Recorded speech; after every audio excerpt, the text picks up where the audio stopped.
Perfect. Well, first, I'd like to welcome you to the first session today, bringing your authentic self to VC pitching, right? And I think why I'm really excited for this is because I was terrified of VC pitching when I was in my 20s. I remember going to VC pitches, and no one can repeat this. I would play Sound of Music and I have confidence, just to build confidence inside to talk to VCs. So with that in mind, not everyone feels that it's easy and they can be authentic. So I'm really excited to hear from our panelists in bringing our authentic selves. So why don't we get started with introductions? I can go first. We'll go through the panelists, and then we'll spend about 30 minutes asking questions. And then 15 minutes at the end, we'll open it up for a Q&A from the audience. So my name is Kalfayan. I'm part of AWS. I'm a senior BD manager, which really means I work with startups, artificial intelligence and machine learning startups, early stage startups who are just getting off the ground and helping them grow. We decided to sponsor StartOut specifically because we really want to focus on diversity and inclusivity internally and externally.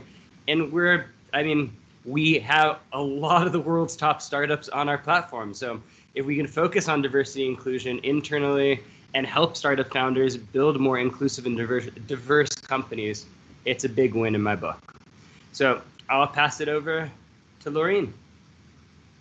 Hi, everyone. I'm Lorine Pendleton. I am the investment partner in Portfolia Rising America Fund, which is a multi-million-dollar fund that invests in founders, companies that have at least one founder who's diverse or LGBTQI led. We've invested to date we've invested in 5 companies. We invest from seed to Series C stage.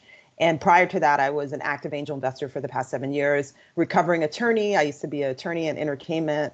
And then also I worked as an operator at 3 startups, 2 of which had successful exits.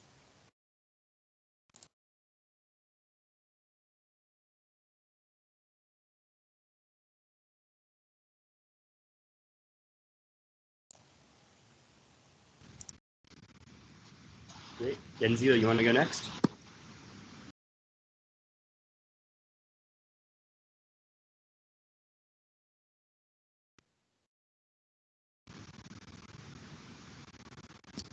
You're on mute, Densil. Wonderful. I kept hitting the wrong button trying to unmute myself. Hi, everyone. My name is Densil Porteous, pronouns he, him, his. I'm excited to be here this afternoon, evening, or morning, wherever you are, with you all and be a part of this conversation. I currently serve as CEO of Pride Fund 1. We are a venture vehicle for LGBTQ entrepreneurs and startups. We are investing in early stage organizations and ventures. We've been around for about a year and a half, so we are still new in the market, new in the space, but really working to impact and uplift the LGBT community, allowing them to bring their full selves and identities to the workplace and the work that they're doing to all of their passions. I am not traditionally a traditional VC, whatever that means. I come from a nonprofit higher education background, so I'm all about creation and connection to community and understanding. And so this has been a really a wonderful experience for me to bring some of those nonprofit values to sort of this for-profit VC space. So again, pleasure to be here. Thanks for joining us. Lolita.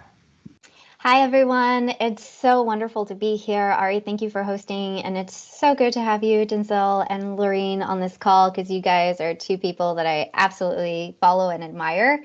I was so excited to see, Densil's your fund that you launched earlier this year. And I mean, Lorine's always rocking it. I feel like she's on all my LinkedIn feed, my Twitter feed, everything. So really happy to be here. My name's Lolita Taub, and I am co-founder and general partner at the Community Fund, where we invest in early stage community-driven companies. And the way that we define that is basically companies that where the customers identify as members are able to create value for other members and start the marketing sales flywheel. And today's topic is near and dear to my heart. In fact, I put out a tweet yesterday about it because there's a lot of triggers that come into be your authentic self, period. Doing it when you're coming from an underestimated background into a homogenous environment is a little bit daunting, and code switching comes to mind. So super curious to jump into the conversation. Yeah, I would agree with that. It was an interesting one to dive into. So I think the first question I have starts with, what does it mean to be your authentic self? What is authentic anyways?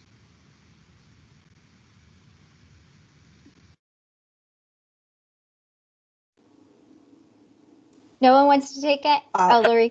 Okay, go ahead. No, you go. You can go. Okay, I'll go. I think it's very subjective to folks. Yesterday, I literally started a thread, and I'm happy to share it once I'm done chatting. But I asked about authenticity, and people just said, "Look, I just bring who I am." And when you think of it, it could be as simple as how you wear your hair, how you speak, what words you choose. How your mannerisms. Do you sit up? Do you what's your style? And even the topics that you choose to talk about, I think it ranges from how you communicate to how you dress and everything else. And so being authentic, what does that mean to me? It's a really hard question to really answer, because as we're growing, we're evolving. And so being our authentic selves may change as we go through life.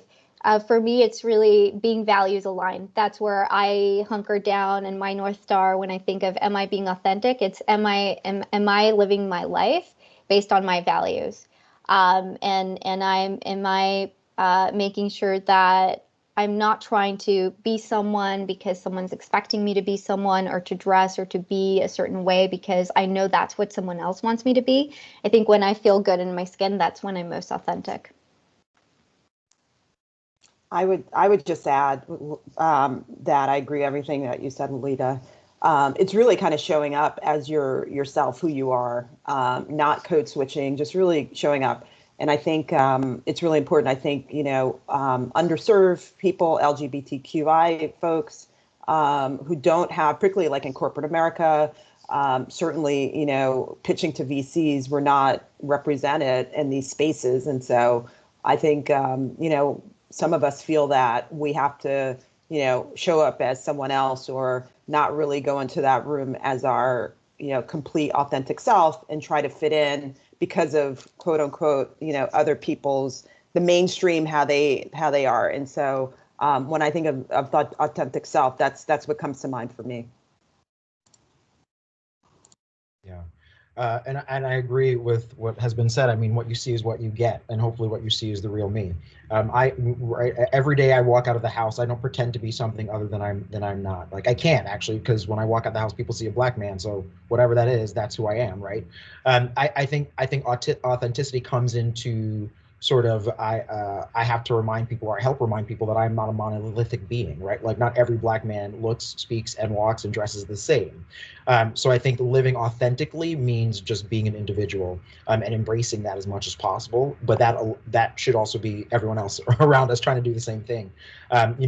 Code switching is something that is immeasurable when you think about being authentic, right? And code switching can be in terms of language, but also in terms of presentation, right? I don't walk out of my house every day in a button-down shirt and a tie, right? Because that's actually not really comfortable to me. Although I really like a nice tight button around my neck, like it looks cute without a tie. But that's authentic me, right? Like, but a tie is not something that I rock. Right? Like, and I think that again is being authentic. If I walk into a presentation, I love gender neutral clothing. Like, I look really great in gender neutral clothing. Like, I think that, like, when I put on a tunic, it's cute, and I'll put my tunic on and my jeans, and I'm going to walk into a presentation. That may not be what you expect me to be as a black man walking out, but that's who I am, and so I think that's authenticity is, again, representing and showing up as your individual self, and sort of living into it as much as possible. But I love that. And I mean, I will add, I am wearing some crazy pants under here. You only see it from the chest up, but I will come up and show you my rock star pants, right?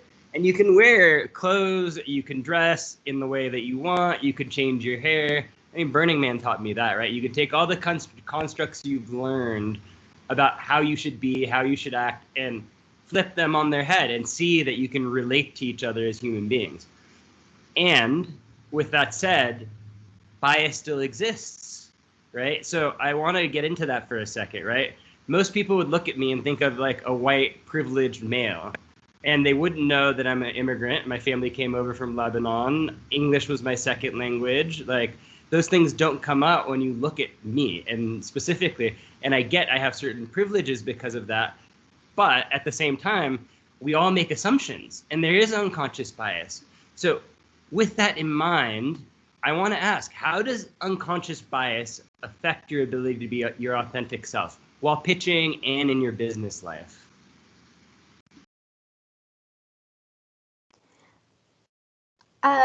I think it's a really good question, Ari, because what do you do when you see someone explicitly showing their bias, but they are unconscious of it?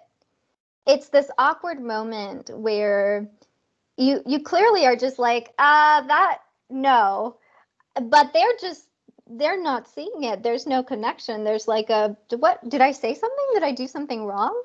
And I think most of the time, I would say 95% of the time, this is the case where there's this unconscious bias.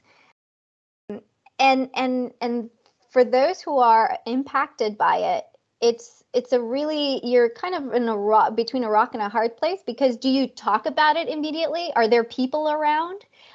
Is there a space or time for you to pull that person aside and let them know? Do you feel comfortable enough? Are you risking something in telling them what they just did and how it impacts you and how they can adjust it? And all of a sudden you have like this responsibility of choosing between, do you say something, do you not, do you have the time, is it the right place? All these kinds of questions that are very heavy. And I think one thing I'd like to just acknowledge is that it is very hard when you face them, let alone the actual unconscious bias that you're dealing with. But when you see it and the other person or the other people don't, that's hard. So, but my best thing is, I haven't figured it out 100%, but what I try to do is, depending on the gravity of the situation and whether I'm going to continue to work with this person, I 100% make it a point to say, if it's not the right time to pull them out and tell them about it immediately, to have a call and say, hey, I want to have an uncomfortable conversation with you. This is challenging for me to tell you, and you may not see it, but it's really important. And here's what happened. Here's how I perceive it. Here's my experience of it. I understand that you might not experience this, so I need you to trust me with this. Could you, in the future, do this other thing, or not say this, or say it in this way? And you know what? I've had some experiences where I've actually made really good friends, because ultimately I think all of us as human want to be good. And I've had people cry. I've cried in these conversations myself. But the reality is that it takes a lot of bandwidth for whomever wants to say, hey, this stuff is happening. Can we do something about it? So that's my 2 cents. I would add, these conversations are also really difficult if you add on the factor of, power dynamics. So if you're an entrepreneur and you're pitching to a VC, the VC, quote unquote, has power because they're making a decision whether or not to invest in you. So I think it could be really difficult to broach these topics in that context, and so, be mindful of that. What I tell entrepreneurs is really, either whether it's conscious or unconscious, you want to align yourself with investors who who will value you, who you feel comfortable with. This is, as much as they're vetting you and performing due diligence, you need to do the same on the investors. Yes, they're the ones who are writing the check, but also you can accept, you have the right to accept money from whomever you want to. You don't have to necessarily take that check from them. So you want to align yourself with investors who, have the same value set as you do, where you feel comfortable. And so that's really important. But no, recognizing there is a power dynamic that exists. So, that also is a factor. But, if someone shows you who they are, you should listen and, certainly take that into account. But I know these are very difficult conversations, and I've been in those situations, and, it's hard to have these discussions, because also it's hard for us to bring it up. And then also, they're difficult, courageous conversations, but, I think we all need to have those conversations so that hopefully that person can learn. Some people are unredeemable and they don't really care. And that's, people you don't really want in your life, whether business or personal. So, but they're definitely, tough conversations. Lorine, you had an experience where you were a board member of a company. Would you mind sharing how you spoke up? Yeah, so I'm a board member of an organization, and so it was a annual conference we had every year, and we had panels, and then we had our cocktail reception at the end of the day. And I went into the room, and someone handed me his plate, like I work there. I'm on a board. I'm on the board of his organization, and we have these massive badges. I mean, we make fun of them. They're so big, like you can't miss it. And so, if he had just taken the time to like look at me, and then not make assumptions, he would have seen that I was an attendee. And actually, my badge says that I'm a board member. And so I called him out on it. There were people around, and I said, I don't know why you're handing me your plate. I didn't take it, accept it, of course. I don't know why you're handing me your plate. I'm an investor just like you. And in fact, I'm on the board. And like he turned red, he was embarrassed. And I called him out on it, But I could do that because, again, there was no power dynamic there. We're both attendees. I'm on the board of an organization, but again, these are these assumptions that people make, like just immediately. He didn't even speak to me or anything like that.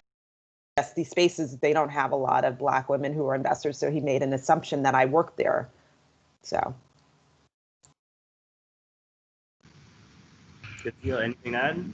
Yeah, I mean, I think they both said it really well. I mean, I think there's this notion of learning and leading from love, right? And I think in this moment you have to understand whether or not you're prepared to learn and lead from love, right?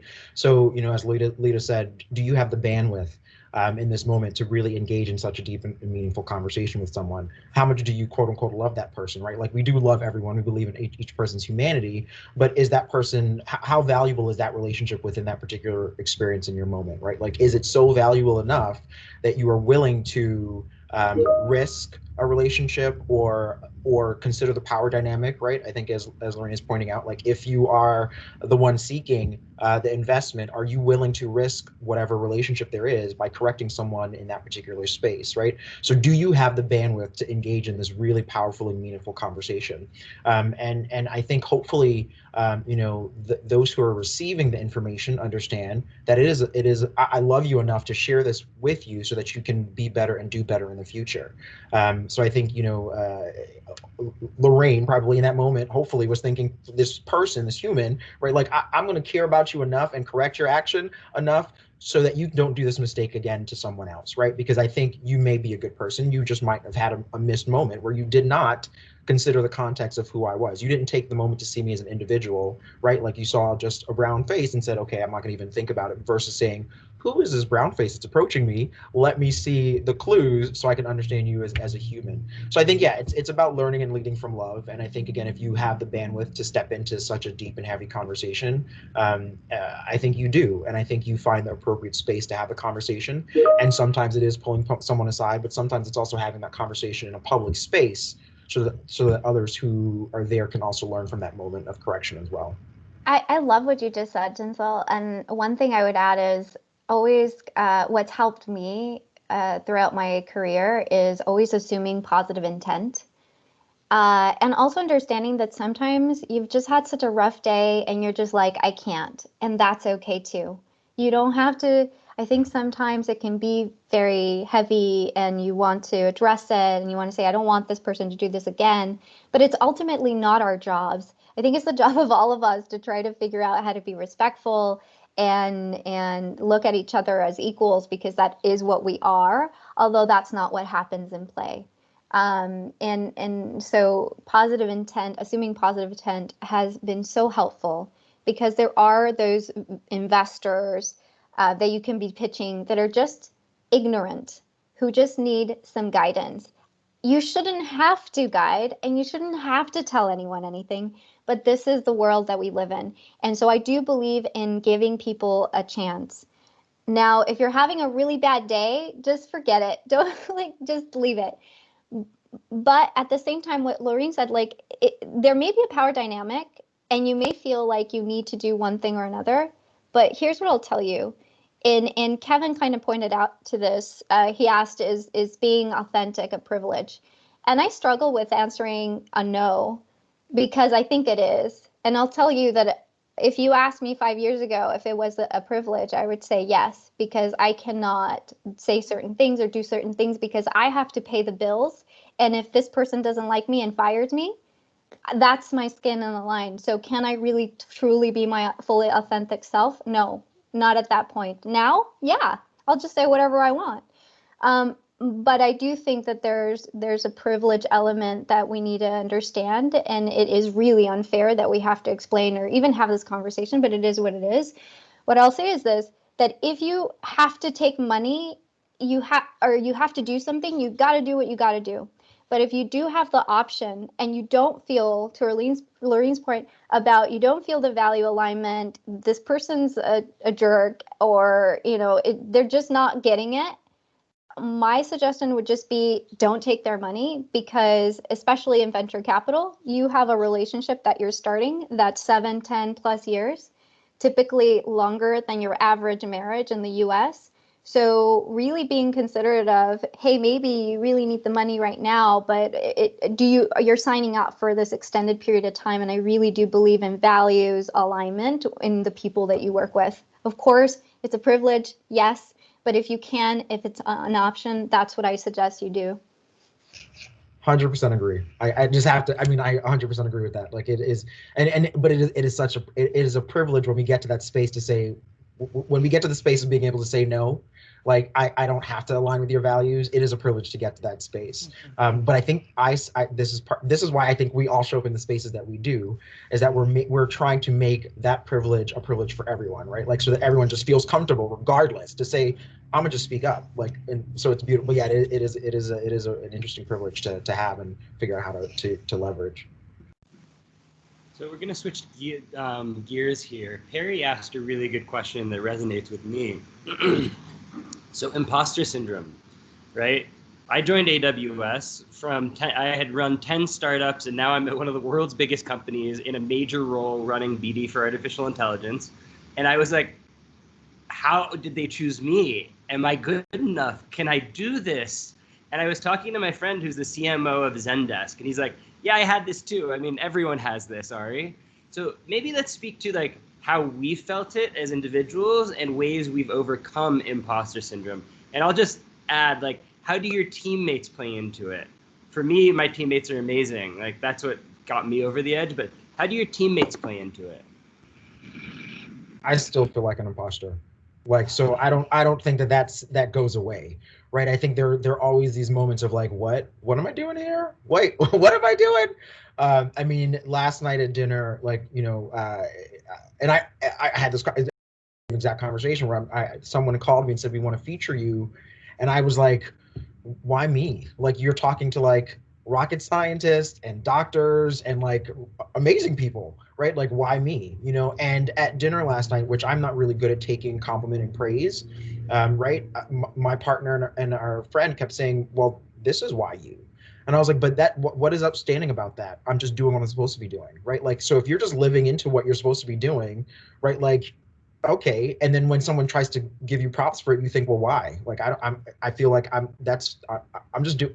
So I think imposter syndrome is a real thing. You're always sort of second guessing yourself. And especially because for so long, we have been told that we don't belong or are not allowed to, or we can't be uplifted the same way, right? Like for so long, I mean, literally that was part of the conversation we had last night at dinner was like, for so long, I have not seen brown, black, gay, queer faces like mine in these spaces, right? So of course I'm not going to believe that I should be here, right? Because if I look around, it's just me, right? Like, so is someone fooling me? Like, what is this?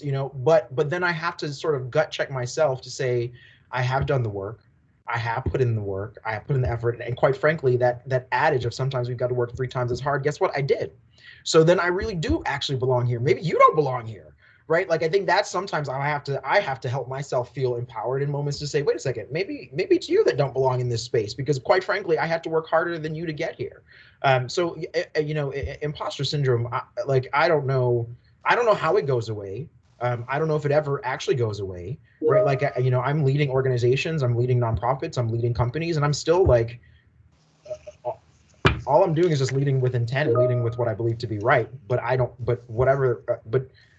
think I'm any better than anyone else, right? Like, so I think there's some ego attached to that conversation as well. Like, I don't have an ego, right? Like, I'm not doing this for the benefit of myself. Like, in the future, I'm not going to be here, right? Like, I'm going to die someday, right? And so I want to make sure that those people who are going to be behind me, again, are walking into these spaces and doing these things so they can feel great and amazing, so they don't have to have imposter syndrome, so they don't have to question whether or not they're there. My foster daughter, oh, now my daughter, I just, excited moment, right? Like, I just became an official dad a week ago, right? And so, you know, I remember bawling on Sunday morning when it dawned on me that my daughter no longer has to dream about being an executive in this country. She can literally see it one day when she grows up. She can see that the first female vice president of the country was a person of color, right? She doesn't have to dream about what it may be. She can see it. So I think that imposter syndrome for her will decrease, right? Just a little bit, because she will say, oh, I can be in those spaces, in those corridors, because someone else has been there before. So I'm sorry, I like, it is a big thing for me when I think about imposter syndrome, because I still struggle with it. I think many people probably struggle with it, and people probably don't talk about it as much as we need to, right? But it's a real thing. I'll just add, you know, definitely I'm guilty as charged with that. I don't think it goes away. I mean, I had a similar conversation yesterday. A publication reached out, and I'm going to be on a list of, you know, people, these other women who are like, I mean, stellar. And I'm like, wow, I'm going to be on this list, and I'm, you know, shocked by it. But I think someone told me, you know, so when I have, you know, either get opportunities and, you know, I'm thinking, why me? And, you know, I'm nervous about it. Someone said, you know, being nervous is actually a good thing. It shows that you care. And I think you mentioned ego, Densil, and I think people who have massive egos probably aren't nervous and aren't scared and don't have imposter syndrome. But I think, you know, it shows that, you know, I want to make sure I'm going to do a good job. I want to make sure I'm prepared. I want to make sure I'm ready. And I don't take any of it for granted. You know, I think the reality is a lot of us suffer from this. I don't know if it's suffering. I shouldn't say suffer, but we deal with this. And I think it's okay to feel that way. You just need to channel that into a positive, turn that, you know, that energy into something positive, and don't let it hold you back. I think that's the key, is like, don't do things because you feel like you don't belong and you're not ready for it. You know, I've had to force myself to do that. And it's been helpful having other people kind of affirm things for me. And I'm a very humble person. And so, you know, I think we all kind of deal with that. And I just think channel that energy in a positive way, and then be able to take these accolades and celebrate them as best as you can. I mean, I think it's important. I love everything you guys have said. One thing that I think about, I think imposter syndrome, depending on how you define it, we all have. If you think of it as a survival thing, like we don't want to die, so we want to solve the problem, and we want to make sure we're the right people to do it. So I don't think it's specific to underestimated community members. I think it's across the board. We all have some sort of fear, if we really care, to Lorine's point, about what we're doing. One thing that has helped me also in this, that maybe you can take away, the audience and founders, is just thinking about when you feel like there may be imposter syndrome, or you feel like you may not be the right person, to have a conversation with yourself, have a little dialogue between asking yourself, what is it that you're actually feeling? What is it why are you concerned? Because if you really get down to the nitty gritty, a lot of the times it's just like, oh, wow, I just really care about this, and I want to learn more and give my very best because I have this great opportunity to shine. And I'm scared of not taking the opportunity and not doing my best and not giving, you know, what I want in terms of quality deliverables. And that's okay. That means a couple things to me. It means you're pushing yourself, because if there is absolutely no fear, you're super comfortable, I just don't think you're growing. So there's that angle. Second thing is, if you are feeling such intense emotions, you've got to ask yourself, why is that? It's likely because you just really care. And I really like what Lorine said in terms of like funneling that energy and saying, actually, that's just excitement. It's not anxiety. I mean, maybe it is anxiety. I don't know. I can't talk for everybody, but this energy, whatever energy we have, I used to be a wrestler. And what they taught us when I was a Greco-Roman wrestler, and what they taught us is always like, use that energy that's coming at you to your gain. So whatever you're feeling, whether it's positive, negative, neutral, it's up to you what you want to do with it and how you want to look at it, and having a conversation with yourself, because all of us are able to do everything, honestly. We may not have all started in the same chapter with the same resources, but let me tell you, no one person is better than the other. We may have just different resources available to us. Some of us have to hustle. Like Densil has to work 3 times and he doesn't have to anymore. I still feel like I have to work 10 times, and that's what it is. But just know that excitement can sometimes seem like something that may be connoted as something negative, but it's actually something really good. It means you're going out there, standing up for yourself. Talk about being authentic. You're like putting yourself on the edge and being like, yeah, I'm here and I can do this. I'll just add 2 things. First of all, kudos to you, Lolita, for being a wrestler. That's like total rock star badass. I love the wrestling analogy, this is great. And then also just, I think the last thing I would say is just, you have to learn to be comfortable with being uncomfortable, and that's how you're going to grow. You know, I know it's really difficult, but the more you do that, and particularly as entrepreneurs, you're going to be uncomfortable a lot, you know? And so I think if you're able to overcome that or be able to deal with that, it'll go a long way for you. And wow, what a love fest on this panel. You guys have made it so easy, guys and gals and everyone, whatever our pronouns are. I think I want to end with a question that is centered around the positivity of being LGBTQ. Often we're viewed as different, we're viewed as the other. Yet what a gift, right? We've had to come out like through these challenges and this gauntlet and grasp our authentic self, come out in the face of adversity, and even when it's not popular. And let's be real, there's still 25 states that might not think it's a great thing and might not be as open and loving and as easy to be LGBTQ, and places around the world where it's illegal. So since we have a global audience here, I just want to ask, how has being LGBTQ helped you in your career? I like to say that I'm now a professional gay because I get paid to be gay.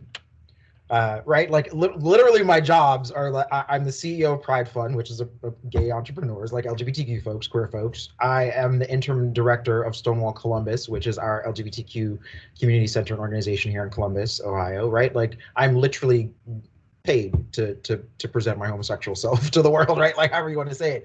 And I think that value of identity, quite frankly, has only recently come to me, right? Like I didn't see the value in terms of my queer identity for so long. But I think there are notions of community, there are notions of strength within community, there are notions of accountability within that community, right? And so I think about my intersectional identity, and I think this is the place where I have found the most acceptance, but also the most challenge of what it means to stand up and support a community, right? Like I'm from the Caribbean, so I'm not born American. I became an American naturalized citizen, right? Like I grew up in a Pentecostal religious home. I've now converted to Judaism, so I'm Jewish, like, right? But I think about the queer identity that I've had, and I think that's the place where I've found the most amount of love for myself, the most acceptance, but again, also the most space for accountability, where the queer community has always asked me to think about other people and not just self first, right? Like we are this beautiful rainbow of LGBTQ plus identities, right? And so I think that has been, I guess, the benefit for me, is that I have grown into the person that I am today because I think my queer identity has pushed me to develop and grow in these ways. And so I'm really excited to be at this particular place in my professional life where my personal identity and my professional life align.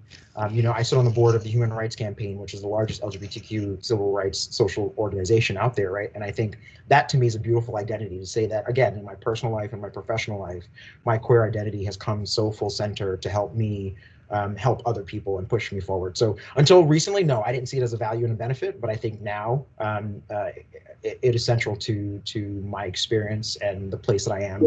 And so I'm thankful for it. And I'm thankful to be able to just, again, show up and represent as a self, not to be a role model, but thankful just to represent in these spaces so that other folks can again see that it's a valuable aspect of who they are. So for me, I evolved to being, out in terms of professionally, because actually when I was in college, just had a bad experience in terms of, had three really good friends, and they found out I was gay, and they were no longer my friends. And we have this tradition. I went to Brown undergrad. They have these Van Wickle gates. They open them in incoming class. You walk through them, and you go to campus. And when you graduate, they open them up, and you walk out into the world. And they say whoever you walk through the gates with are going to be your friends for life. And when we were studying, pulling all-nighters, we would encourage each other. We're going to walk through the Van Wickle gates together. And they found out I was gay, and I walked through the gates alone.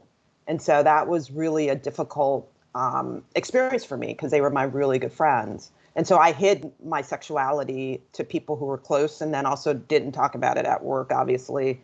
And then, I had a circle of friends. I mean, I was out to my friends and people who I hung out with. And but then I realized, just like this is a part of who I am, and I'm not going to hide it. And, the fund, I mean, I'm the LGBTQ person, investment partner of my fund, the only one. But that was really important that we have, that we'll invest in founders who are not only diverse, but also LGBTQ. And I said, that's really important. And other things that I'm doing, people know. And so, so I had to get to that point because I had rejection. And the interesting thing, I'll leave it at this, one of those women, she's LGBTQ, and she reached out to me, about 5 years ago. We had dinner and she apologized for, we lost time. I said, the thing is, it was painful, but what's also painful is that I lost time with you because we could have been going through this together. And, but I use it. I feel like it's an asset for what I do now, and I'm not ashamed of it. And I'm not, if people can't accept me, then they can't accept me, and that's their loss, not mine. Yeah, I'm an ally. And I can tell you that one of my biggest role models and friends is Arlen Hamilton. And working alongside her and supporting the LGBTQ community and the expansion of underestimated founders has really opened my eyes to the similarities that across the board in terms of being a part of the underestimated community becomes. And to me, here's the biggest thing I've learned is that so much of, at least in my life, I've heard that the differences in me are what doesn't help me succeed. But the secret has been that it is actually in our differences, in how we are different and how we identify what we are, what we come from, our experiences, our backgrounds are actually our superpower.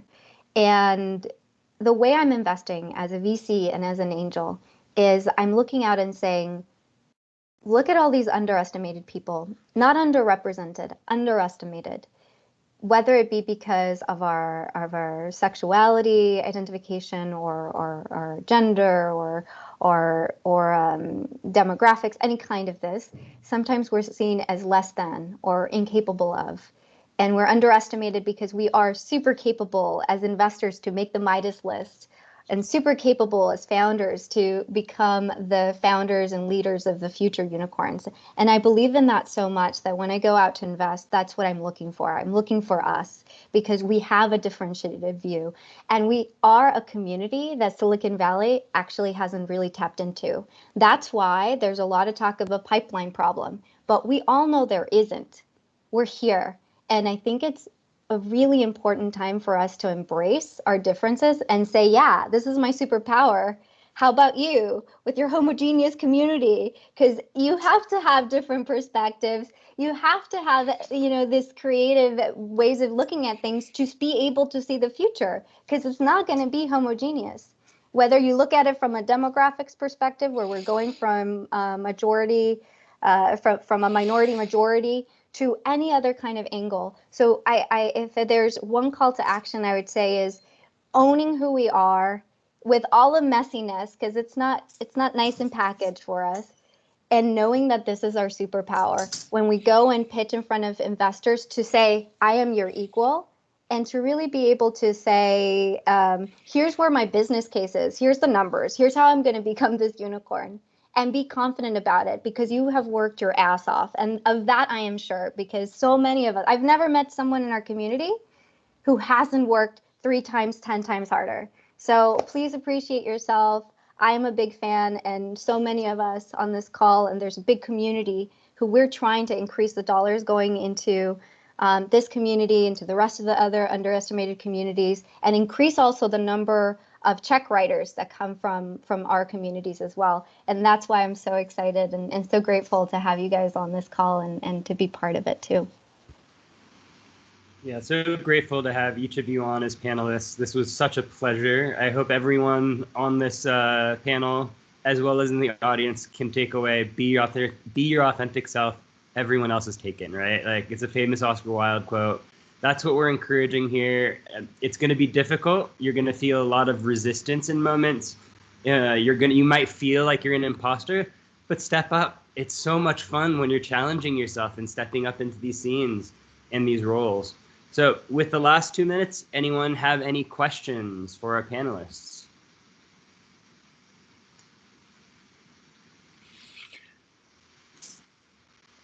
I have a comment to make just in response to what Lolita was just saying.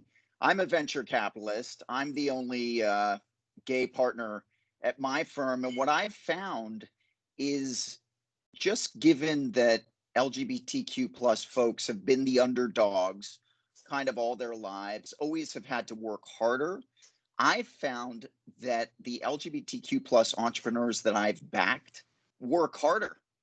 And I just, I don't want to generalize, but they are great entrepreneurs. They go that extra mile.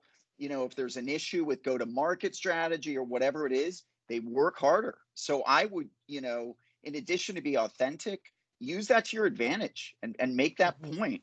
I mean, without being too full of hubris, but I think it's very true. Yeah, Chris, I would just say I agree with you. I mean, I think diverse founders, LGBTQ founders, I say that they're high performing because they don't get the level of funding that other entrepreneurs get. So, and I tell people, they've got to make $1 out of 15 cents. They got to hustle. And, and I think that's why I think it's really important to back these founders, because they're high performers typically. Again, this is generalization, but of course you're doing due diligence, you're vetting these companies, but I tend to find that they're very diligent, high performing, and really bust their butt and are hustlers. Hi folks, I just wanted to offer one comment after talk about being authentic. For the trans community, many of us don't have the option of being authentic or inauthentic, because we're read as soon as we walk out into the street.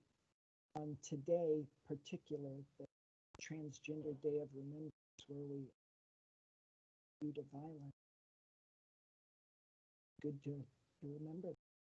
I'm a founder. I'm glad that I'm a founder, but this was kind of thrust on me because I have equity when it came to seeking employment.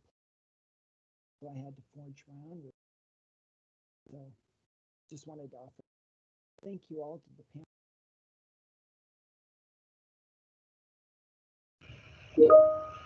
Jessica, thank you for that. And I will acknowledge, I think there was a little bit of breakup in terms of what you're saying, but I think the points that I heard to acknowledge that today is Transgender Day of Remembrance, so TDOR, and that's acknowledging, all of the trans folks who we have lost over the last year, but I say all of in years past and far beyond. And I think what Jessica's highlighting is a true reality that within our LGBTQ identity and community, our trans community is probably part of the community that it has the least representation at this table, right? Because I think even more so than the LGBTQ identity, right? Our trans identities probably just fully feel uncomfortable walking into these spaces, as we've seen folks been murdered for no reason at all. So I do appreciate that and acknowledge that that is a truth that we do have to think about. How do we increase representation of trans people and individuals at the table and in the conversation and dialogue? But I think part of that work is again allowing people to feel comfortable bringing their full selves and know that these spaces are open and welcoming to all identities. So thank you again, Jessica, for acknowledging that and on this very important today as well. And with that, we have music playing, so we're going to